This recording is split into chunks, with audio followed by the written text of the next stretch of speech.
Alright, now we review the 5 Combaticons individually. We can form together to make Bruticus. So, I'm just gonna take the legs, just slide them in like that.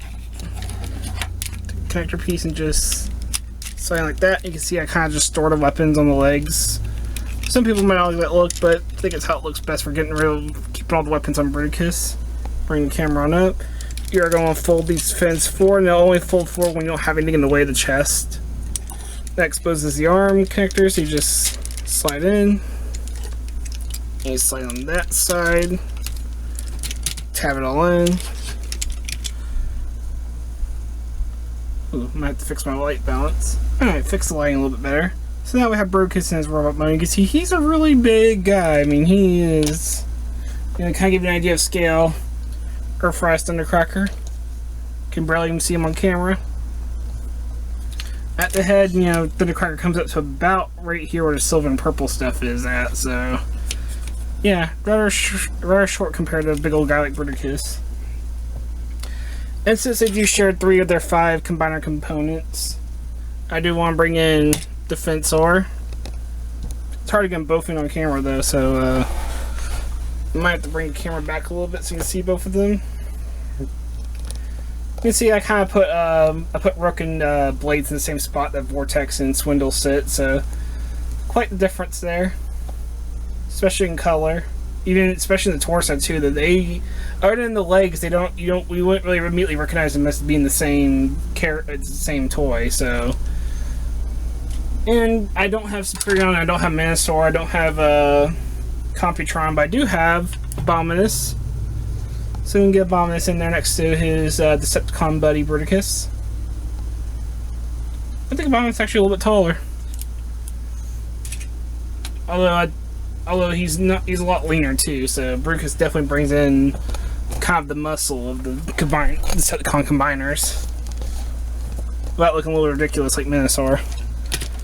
So yeah, this is in combined mode. Of course they can scramble city and switch these components around. This is just the basic kind of look for Bruticus. Whenever you see him in cartoon, he's almost always got Brawl and Swindle for legs and Vortex and Blast Off for arms. And I think this is how he looks best anyway, so I'm going to kind of leave him like this. I'm not really going to cover his alternate look, just I really don't think it matters that much. But he is looking pretty good. He's a pretty big figure. He's got all everything you expect from Bruticus. He does strangely have like a black head, when I think in the cartoon and in toy he has a gray head. I'm not sure why they were going for black. It might be an IDW thing, but I'm not sure. I do like how they handled the chest plate. It's definitely Bruticus' chest plate with kind of look like a little airship. It's all done in gray, a little Decepticon sigil there. I really like it. In the cartoon, he has this as the same color as his Blast Off for some reason. Like it's all brown and purple.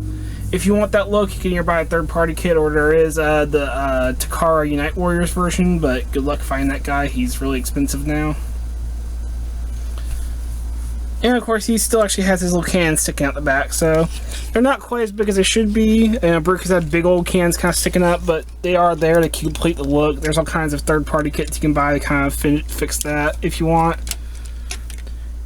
But yeah, I think he's a pretty good-looking combiner here. He has the same detail as Defensor here, just done in purple instead of red.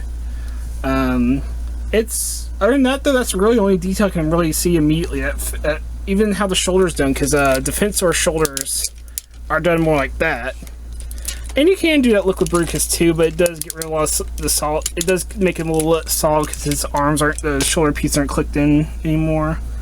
But I know there's plenty of people who prefer that look because they don't like the little shoulder pylons, so you can do that if you want.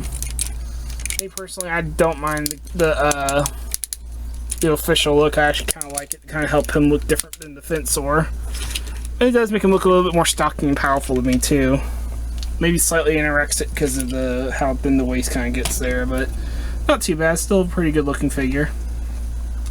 Articulation wise, it's a little difficult to show off, but head is on the ball joint so you can look down. Can't really look up, but I mean, who's he gonna look up to really? Or maybe Devastator. Do get a swivel so you can look around, and you can, like I said, you can look down in almost any direction. Do get ratcheted shoulder. Can go out that far on this side, and you can go plenty far with Vortex. Rotation at the elbow using the waist joints. Double elbow. If you get the wing out of the way, you can double elbow in almost any direction, but most of the time it's still going to reach 90 degrees, really. But it does work. You know, hands can swivel, of course. You can open them up. Fingers can move. Thumb does have those hinges to where it can go up and go outward and all that. So, however you need the thumb to move. Nothing at the waist, unfortunately. You open that up though, and you can get the legs going. Go forward and back on ratchets. Do get a knee swivel. You can say you get an ankle swivel too if you want to say that. Whew, he's a heavy thing. You can also switch the hips around like this if you want. I know I've seen a lot of pictures of him kind of displayed more like this with the thinner looking legs. Can be a little tricky to do. You might have to bring the little crotch cover out a little bit. Also depends on who you have for the legs, because you have these two for legs.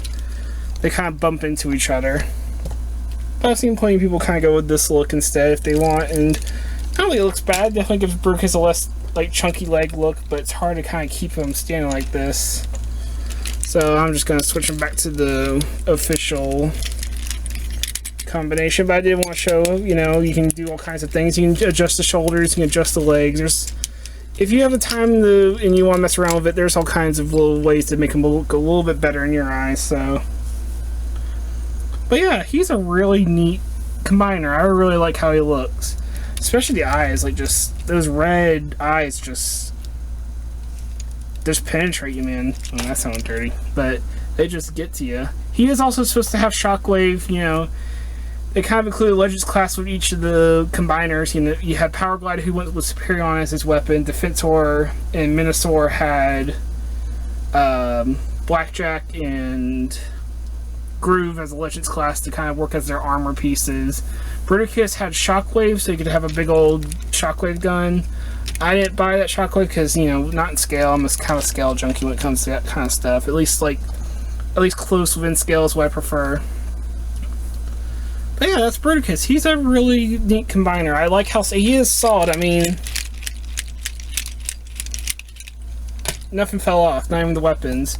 Might have to readjust the shoulders a little bit, or smaller pieces like the arms that might be a little loose, but I mean, nothing is coming off of him, even while that's shaking. So that is a pretty sturdy combiner. Even if you don't like how he looks, like I said, there's all kinds of ways you can adjust how he looks, and I still think he's a good figure. So, this has been Kerzac. I hope you enjoyed this series of review of the Combaticons and Bruticus. It's been fun. It's also been really tiring, kind of doing these back to back. Had a little bit of a break in between when I did Brawl and Swindle, but I think it did turn out pretty well, and I hope you enjoyed the reviews. Hope you have all a good day. Take care.